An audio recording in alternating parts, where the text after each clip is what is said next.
Bem, vamos dar início à nossa primeira apresentação, que é Princípios da Ecocardiografia. Afinal de contas, o que é ecocardiografia? Trata-se de uma aplicação do ultrassom no corpo humano para visibilizar as estruturas cardíacas do ponto de vista morfofuncional, bem como da análise dos fluxos intracardíacos. E o que é ultrassom? Ultrassom é uma forma de energia mecânica que resulta da vibração das moléculas em um meio físico, sendo audíveis vibrações com frequências compreendidas entre 20 e 20 mil ciclos por segundo. Algumas características das ondas sonoras. O som, ou seja, aquelas vibrações audíveis para o ser humano, estão em torno de 20 a 20 mil ciclos por segundo, ou vibrações por segundo. O que estiver abaixo de 20 tem denominação de subsom e o que estiver acima de 20 mil de ultrassom. Alguns autores, no entanto, quando atingimos vibrações em torno de 10 milhões de ciclos por segundo, ou melhor, utilizando a nomenclatura técnica, 10 MHz, passa a ser hipersom. Em ecocardiografia são utilizadas frequências que giram em torno de 5 a 7,5 MHz.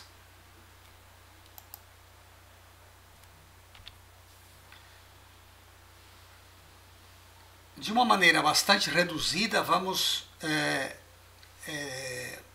relatar um pouco sobre o que é um ultrassom, como funciona. Bom, o aparelho, o equipamento de ultrassom tem que ter 3 tipos de dispositivos, 3 partes. Uma fonte emissora, uma fonte receptora e um dispositivo denominado de transdutor ou sonda, mais utilizada a terminologia de transdutor. Por que transdutor? Porque ele transduz uma energia elétrica numa energia mecânica. Bem, o ultrassom existe porque alguns materiais e dispositivos eletrônicos têm a capacidade de que, quando atingidos por uma corrente elétrica, eles vibram. E vibrando, eles produzem ultrassom, frequências de altíssima frequência. Bem, então a fonte emissora, ela emitiria um sinal elétrico que iria para esse transdutor, onde está o material na ponta do transdutor, que tem a capacidade de vibrar. Agora, o som tem uma propriedade intrínseca a ele, que é quando que ele é veiculado por um meio, no caso o ar, e quando encontra uma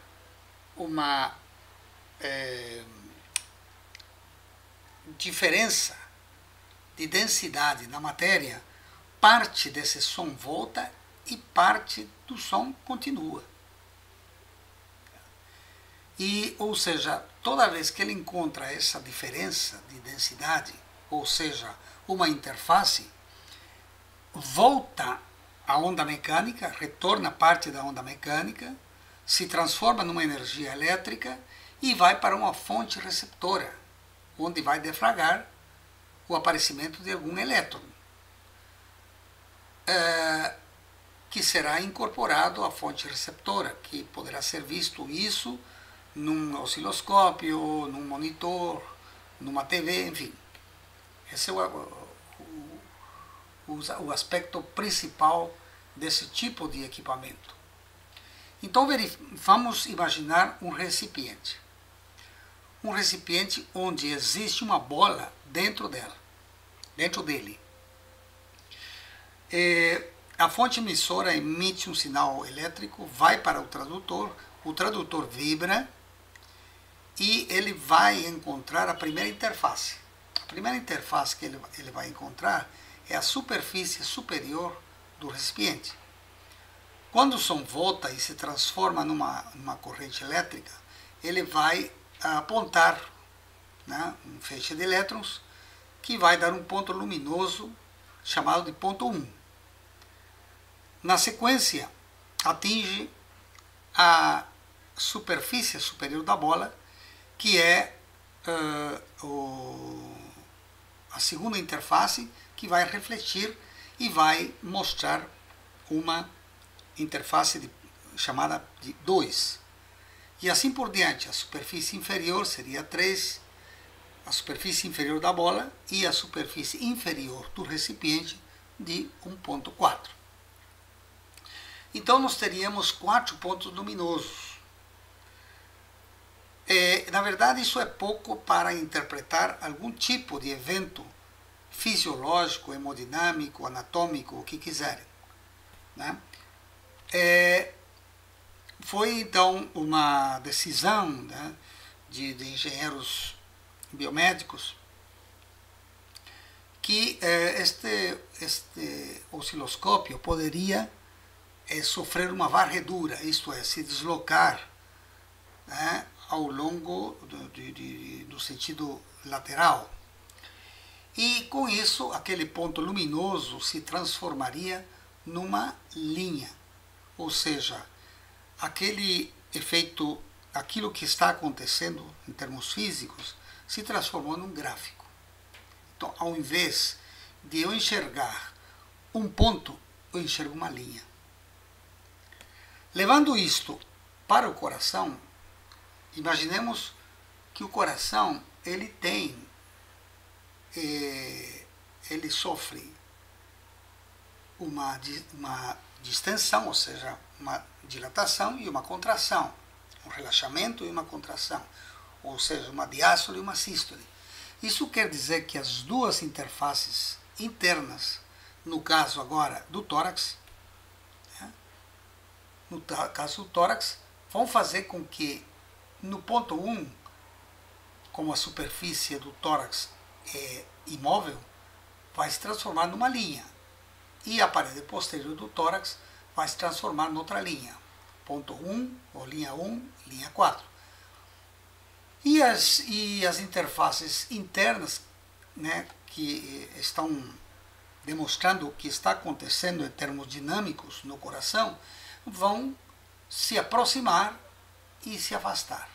Ou seja, mostrando o que é diástole e o que é sístole. Diástole e sístole. Vejo que, só para destacar, o ultrassom, ele, de maneira geral, ele se propaga não muito bem no ar, e muito menos no osso. De tal forma que, para evitar essa questão da interposição de ar entre o tradutor e a superfície do tórax, é necessário colocar um gel. Um gel que vai impedir que entre uma parte de ar entre as duas estruturas. Bom, este tipo de imagem agora é denominada de representação gráfica, estudo unidimensional, ou também chamado de modo M. Do ponto de vista da ecocardiografia, ele é denominado de modo M, né, que é do movimento em movimento, um modo de movimento. Bem, esse tradutor, durante muito tempo, esse tipo de tradutor, chamado tradutor tipo caneta, foi o que permitiu analisar a função cardíaca, o tamanho, a funcionalidade, as alterações valvares, enfim, porque devido à questão do espaço intercostal ser muito pequeno. Então, este tipo de tradutor se adapta perfeitamente ao espaço intercostal. Mas, quase que simultaneamente, surgiram os tradutores chamados lineares, que na verdade os cristais ou dispositivos eletrônicos estão colocados em sequência, em paralelo. Isso faz com que simultaneamente entre som na estrutura, ou no órgão que estamos estudando, e retorne. Então isso faz com que rapidamente volte ao mesmo tempo o sinal emitido, ou pelo menos o sinal refletido. E isso nos dá uma ideia real do que está acontecendo. Esse tipo de visão é chamado em tempo real ou bidimensional. Não é tridimensional porque nós não temos a profundidade, mas temos no sentido axial, no sentido de cima para baixo, ou lateral. Obviamente que este tipo de tradutor teve uma incorporação muito rápida para os estudos em ginecologia e obstetrícia, porque se acopla muito bem à região pélvica, onde não tem nem gases, não tem intestino e também não tem osso. Portanto, as estruturas com bexiga, mesmo estruturas pélvicas de maneira geral, são perfeitamente vistas e analisadas com esse sistema. Para o coração não serviu porque haveria o impedimento das costelas.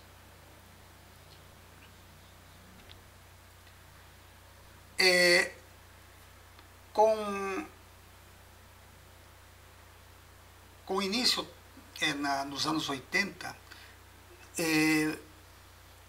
iniciando esse tipo de tradutor no Japão e logo depois nos Estados Unidos da América, se construiu um cristal, um tradutor que sofresse, digamos, tivesse um movimento muito rápido, tanto no sentido de translação quanto de rotação.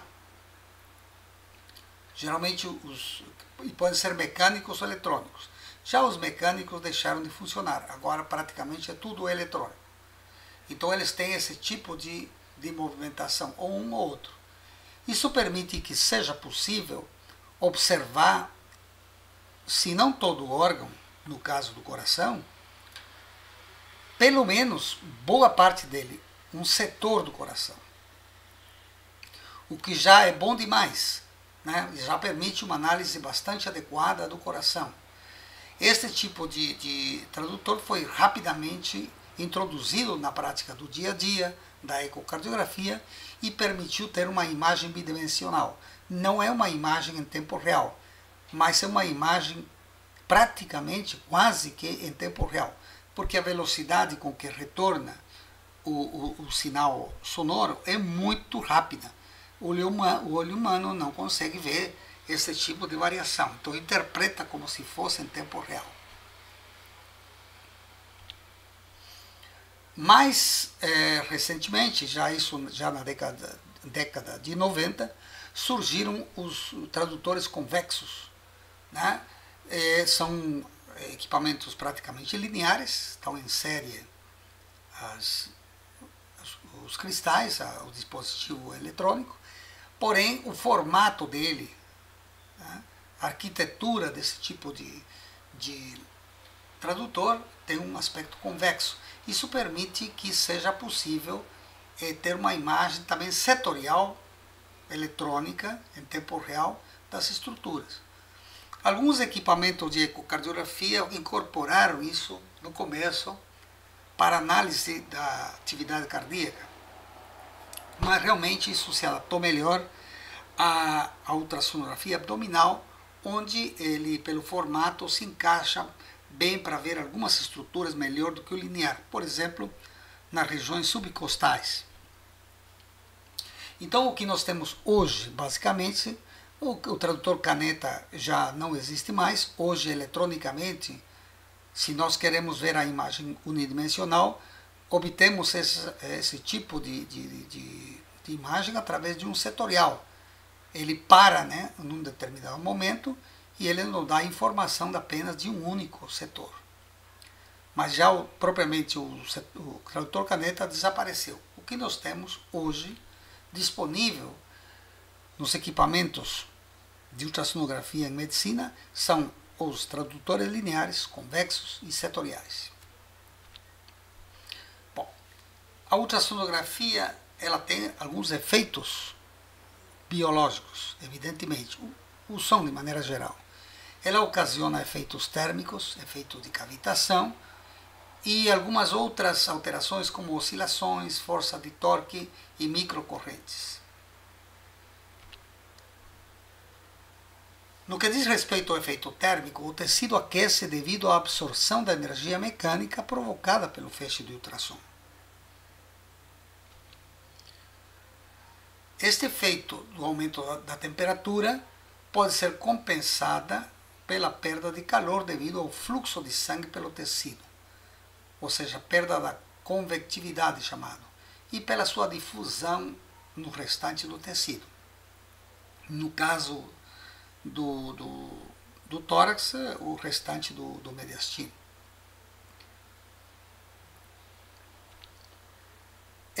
Nos tecidos moles, o efeito térmico de um tradutor de 2,5 a 5 MHz provoca um aumento da temperatura em torno de 0 a 0,6 graus Celsius, centígrados, por metro de exposição.